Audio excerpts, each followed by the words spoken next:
National highways and motorway police के अफसरान ने ईमानदारी की मिसाल कायम कर दी। सराय आलमगीर से 6,75,000 रुपए की नकदी और कीमती सामान मालिक के हवाले कर दिया। हमारे रिपोर्टर डॉक्टर तसव्वुर हुसैन मिर्जा की रिपोर्ट के मुताबिक सराय आलमगीर के करीब एक मुसाफिर ने मोटरवे पुलिस को बताया कि मदीना रेस्टोरेंट पर रुके थे, जहां उनका बैग बमा कैश रह गया। सराय आलमगीर इतला मिलते ही मोटरवे पुलिस की पेट्रोलिंग मोबाइल फौरी तौर पर मज़कूरा रेस्टोरेंट पर पहुंच गई और वो बैग और नकदी अपनी तहवील में ले लिया। मुसाफिर जो कि सराय आलमगीर बस में मौजूद था, मोटरवे पुलिस के अफसरान ने 6,75,000 और कीमती सामान मालिक के हवाले कर दिया। अपनी खतीर रकम फौरी पाकर मुसाफिर ने मोटरवे पुलिस का शुक्रिया अदा किया। तर्जुमान मोटरवे पुलिस की जानिब से बताया गया।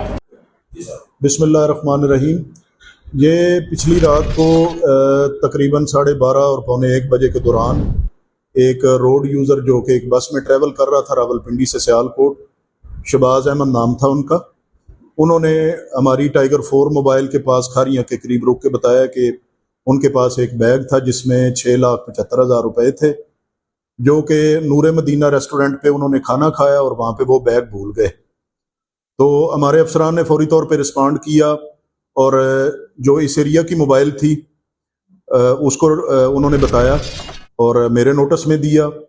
हम वहाँ मौके पे गए और जाके वो बैग हमने रिकवर कर लिया और अल्हम्दुलिल्लाह वो सारी की सारी अमाउंट 6,75,000 रुपए हमने एज इट इज़ उस बंदे को वापस किए और उसने बहुत शुक्रिया अदा किया कि हमने उसको प्रॉपरली और प्रॉम्प्ट रिस्पांस किया।